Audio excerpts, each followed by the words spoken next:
Sa episode na ito ng Krimen Narratives, ating tatalakayin ang isang kasong gumimbal hindi lamang sa hanay ng kapulisan, kundi pati sa buong bansa. Ang trahedyang sinapit ni Dayan at ng kanyang munting anak. Isa siyang ina at isang tagapaglingkod bayan na buong tapang na nagsilbi sa bayan. Ngunit sa kabila ng kanyang sakripisyo at dedikasyon, siya at ang kanyang anak ay nasawi sa isang insidenteng puno ng misteryo, lungkot at mga katanungang hanggang ngayon ay patuloy na hinahanap ang kasagutan. Ano nga ba ang tunay na nangyari sa kanila? Sino ang may pananagutan? At bakit nauwi sa isang trahedyang hindi kailanman dapat mangyari? Sabay-sabay nating balikan ang mga pangyayari mula sa simula hanggang sa mga rebelasyong yumanig sa sistema at sa puso ng sambayanan. Si Dayan ay 38 years old, ipinanganak at lumaki sa probinsya ng Ilocos Sur. Isa siyang mapagmahal at responsable na anak, kapatid at pinsan. Kilala sa kanyang kabutihan at malasakit sa kapwa. Sa murang edad, ipinakita niya ang dedikasyon sa pamilya at sa komunidad. Si Dayan ay membro ng Pulisya ng Pilipinas simula pa noong July 24, 2009. Nagsimula siya sa Regional Personnel and Records Management Division bago ma-assign sa NCRBO bilang Administrative Police Non-Commissioned Officer. Kilala siya sa kanyang profesionalismo at kahusayan sa trabaho. Pati na rin ang kanyang personal na buhay bilang mapagmahal na ina at responsableng membro ng pamilya. Si Diana ay ikinasal kay John at nagkaroon sila ng 3 anak. Bagamat nagkaroon sila ng hindi pagkakaunawaan sa kanilang pagsasama, nagdesisyon si Diane na pangalagaan ang kanilang mga anak at tiyakin na may maayos at matatag silang tahanan. Sa kabila ng kanilang paghihiwalay, patuloy na pinapakita ni Dayan ang kanyang pagmamahal at dedikasyon sa kanilang mga anak. Ang kanyang anak na si Johnny Esmel, 8 taong gulang, ay masayahin, mapagmahal at palaging may ngiti. Ang kanilang tahanan ay puno ng tawanan, bonding at pangarap para sa kinabukasan. Bukod sa pamilya, kilala rin si Dayan sa kanyang mga proyekto sa komunidad, pagtuturo sa mga kabataan tungkol sa disiplina at kaligtasan, pati na rin ang pagtulong sa mga pamilya sa kanilang barangay. Marami ang humahanga sa kanyang kabutihan at dedikasyon. Maraming kapitbahay at kaibigan ang nagkwento tungkol kay Dayan at kay John Ismael. Ayon sa kanila, si Dayan ay laging handang tumulong sa sinuman at may magandang pakikitungo sa mga tao. Ang kanyang anak ay palaging masayahin, mapagmahal at masunurin. Ang kanilang kwento ay nagbibigay inspirasyon sa komunidad at pinapakita ng isang simpleng pamilya ay maaaring magdulot ng positibong epekto sa paligid. Kaya hindi na nakapagtataka kung marami ang nag-aalala ng mawala ang mag-ina. Nagtipon ang komunidad upang tumulong sa paghahanap, nagdasal at nagbahagi ng impormasyon sa pulisya. Noong January 16, 2026, lumabas ang mag-ina upang makipagkita sa isang car dealer para sa pagbebenta ng kanilang sasakyan. Ang huling nakasama nila ay si Pia Katrina Panganiban, isang car agent na nakipag-ayos kay Dayan tungkol sa bintahan. Pagkatapos ng pagkikita, wala nang bakas ang mag-ina. Agad na nag-alala ang pamilya at nag-ulat sa pulisya. Ang bawat oras ay puno ng pangamba at tanong, nasaan sila? Ano ang nangyari? Ang pamilya at komunidad ay nagkaroon ng matinding pangamba.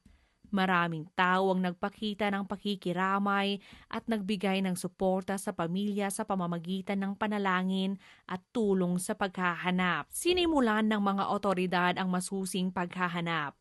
Sinuri ang CCTV footage, in-interview ang mga nakasaksi at sinubukang sundan ang bawat galaw ng mag-ina. Ang bawat detalye ay mahalaga upang matukoy ang katotohanan. Ang mga unang ebidensya ay nagdala sa pulisya sa ilang individual na konektado sa transaksyon ng sasakyan. Sa pag-usad ng investigasyon, natukoy ang mga pangunahing sospek. sina Pia Katrina Panganiban, Christian Suarez Panganiban, Maribel Suarez Panganiban at Gil Baldemoro Jr. Si Pia Katrina Panganiban ay isang car agent at reportedly godchild ni Dayan. Siya ang unang nakipag-ayos tungkol sa pagbebenta ng sasakyan. Ang kanyang asawa, si Christian Suarez Panganiban, na isang dating pulis. Si Maribel Suarez Panganiban, kapatid ni Christian, ay isa ring sospek.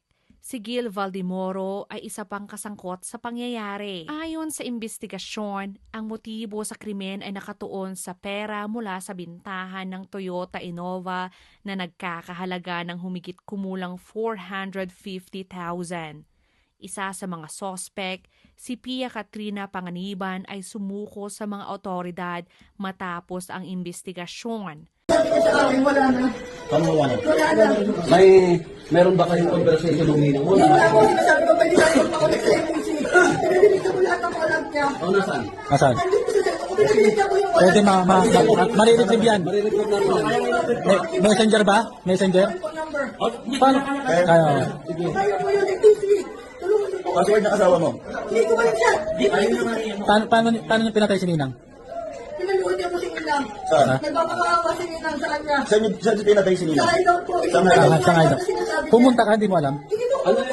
Oh, Hindi ko pumunta. paano mo alam na pinanood? Pinaluhod po siya. Nag-video call nga po siya. Video call din ako kasi sinasabi. Pinaluhod niya si Ninang. Sabi niya, napakawala mo kwenta. Napakasakit mo sa pera.